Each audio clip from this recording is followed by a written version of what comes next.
Hello everyone, I'm still in Oslo, so I can't go back to doing my regular videos yet, so I thought I would just take you for a walk today through Vigeland in Oslo, which is a quite thought-provoking and philosophically rich park with a lot of stages and stuff. That's at least what I've been promised, so let's take a walk, I guess. So that's where we're gonna go, I guess, to the stages. So yeah, let's see what this park has to offer, what philosophical thoughts will emerge from the being confronted with the stages.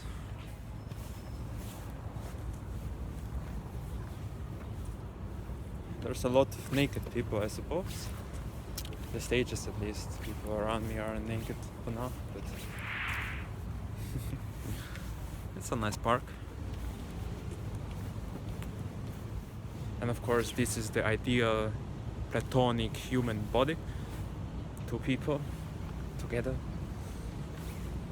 perfect in harmony. So yeah, lots of stuff going on here. But this is just the entrance, this is just the bridge that's leading to the park behind me.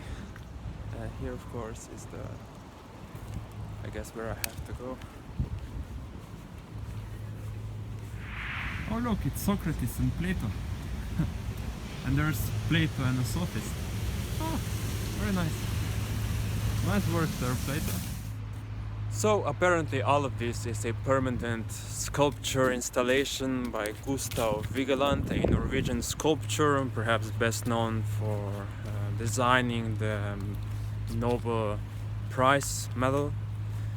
This installation was made between 1924 and 1933 when the Norwegian sculptor passed away, and it's now preserved as one of the biggest tourist attractions in Oslo.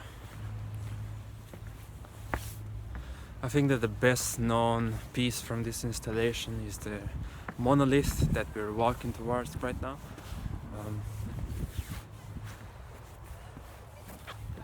Oh, I get it. All of the people all of the sculptures at the bridge that we crossed in the beginning are young children, and as we proceed going towards deeper and deeper to the park, the sculptures, the people that are being represented are getting older and older. And then in the center, I suppose, there's a lot of old people. Yes. Because I guess that's life being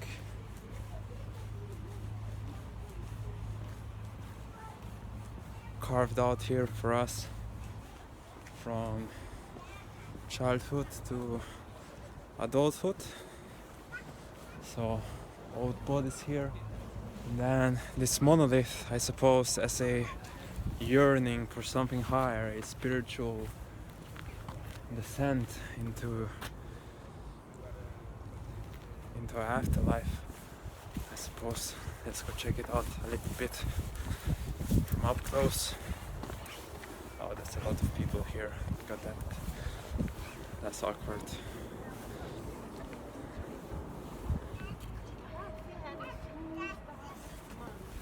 That's the monolith that must have taken ages to be carved out in such detail. Oh my god, this one is terrifying. Wait, so this one, not this one, not this one, but this one. My god, what happened here? Looks like a fucking massacre. Shit.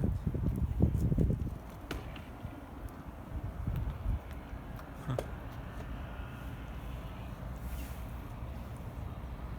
This one could be the cover of Antonin Chekhov's Enemies, if you know that short story. One of my favorite short stories. I think it's available online.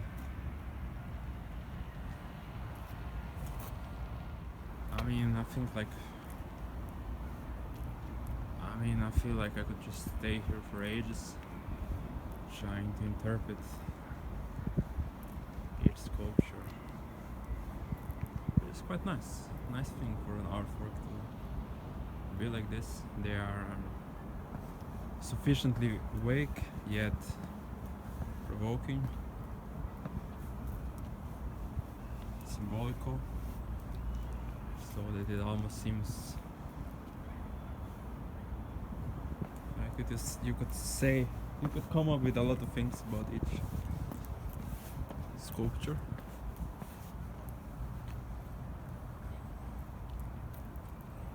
Are these young nuns? Where are they looking at? The gate. Do they wanna go out? Do they wanna go to the gate? Are they smiling in the hopes of escaping this Catholic machinery that is crushing their youth and all their future? Are they turning away from fucking religion towards the gate with a smile and hope that they will escape? Oh my god, nice. Wait, is that actually how I meant to interpret this one? Seems pretty obvious now, come to think of it. I don't know. I mean, I'm just nice. Maybe I should stay here. Maybe I should just go around here all day and try to interpret what the fuck is going on here.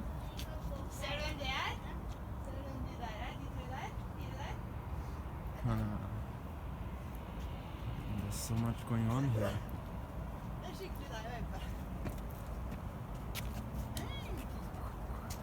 So of course, here we have some young heroes, I guess, looking up to the sky for greatness, and they continue to fight. They fight for glory, and they end up depressed because they saw that their fight was meaningless or mistaken. I don't know. Just making guesses. I mean, yes, this is religion, the circle of life.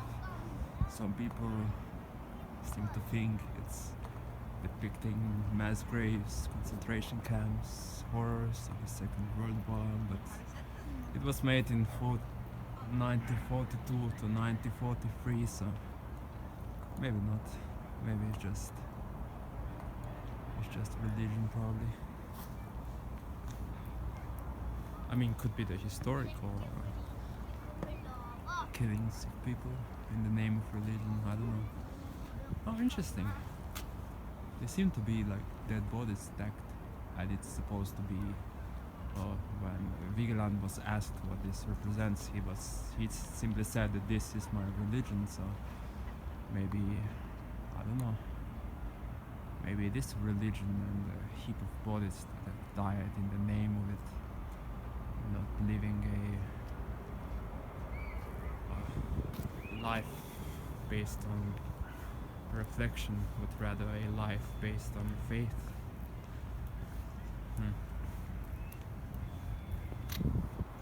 Or maybe they're stacked like that because it's worth dying for this.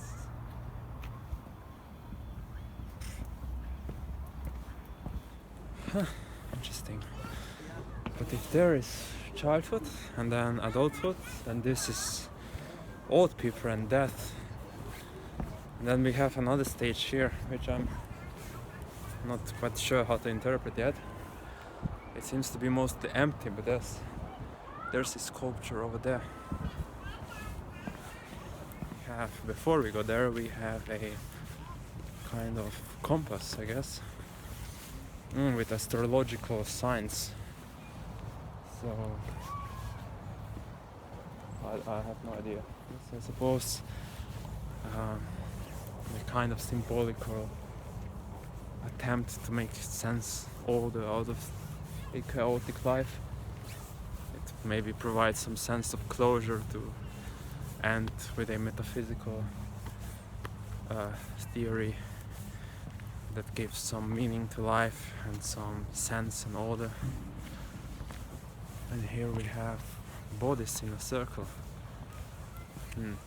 Oh my god, this feels kind of dark. I'm not supposed to see this from this side, but I mean, since the park starts here, unless there's another entrance there. No, there's not. So the final sculpture, it seems, is a group of intertwined bodies, but they don't face you. You just see their back. You can't read their expressions, their faces, nothing. So it's like you end the journey of life with a kind of, well, not knowing stuff, being denied access to the truth, being like in a sense of emptiness. Kind of reminds me to the artwork of the final album of the Caretakers, Everywhere at the End of Time, where it's supposed to be an album, 6 albums actually, depicting 6 stages of dementia, and this last stage is depicted as a picture, but it's not facing you. You just see the backside, and that's fucking scary. And yeah, also from the other side you don't see shit. I mean, you see the bodies, but you don't see all the faces are covered.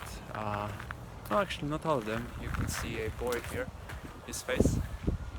So maybe I thought too much into it. Probably there's no nihilistic message here. But if the bridge is youth and then you have adulthood with the wheel that we saw in the middle, and then the last stage with death and like this monolith as a yearning for something higher, then this one has to be the 4th stage, the life after death, and it seems to be empty. It seems to be empty with a perhaps, I don't know what's supposed to be that compass with astrological signs, maybe an empty promise of life going to have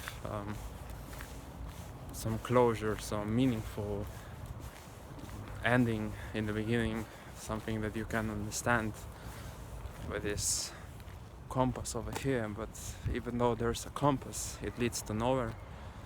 All you can see is this circle over there with people turned away from you. I don't know, maybe it's just me, but I feel like this guy needs to chill. Like, chill, bro. Like, look, that's the kind of father that you're supposed to be. You know, have some patience with a baby. It's not like, Jesus, man, you can't do this. It's in quite unprominent location for such a prominent sculpture. This is supposed to be one of the prevalent symbols of Norwegian culture, getting reference over and over again. Everyone in Norway knows the angry boy, I've been told, and here he is, the angry boy. Yes, he is quite angry. It's almost hidden there. It's almost hidden behind there. Like, how is such a well-known sculpture just? I mean, maybe it's a hidden gem or something. That's quite nice. Then it feels nicer if you find it. The angry boy. So here you can see the angry boy again. Just went to a random art gallery here in Oslo, and this is a recurring theme. This angry boy, I feel like, and it's getting cross-referenced a lot. So let's see if I can find another one of those angry boy references. Oh, okay. No, this was the only one. Okay, this one's nice.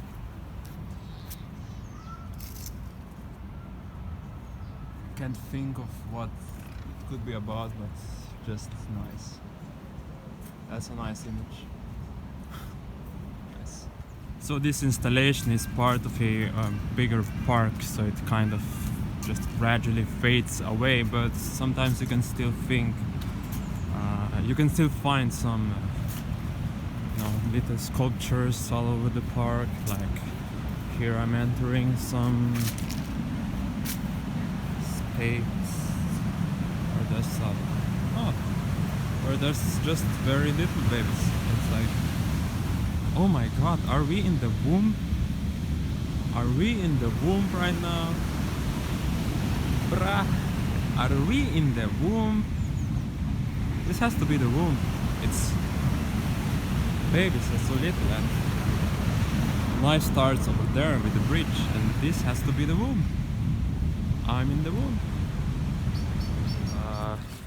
Hope you enjoyed this different kind of video again. I'm not home still, so can't go on with the regular series that we read: philosophy of language, ethics. I finished the script for that one, so that should be. I'm very excited about this ethics. Finally, building up to the finale. So, but yeah, once I'm home. So until then, take care. Maybe I will squeeze out another travel vlog if I see anything interesting. So yeah, have a nice day. Bye.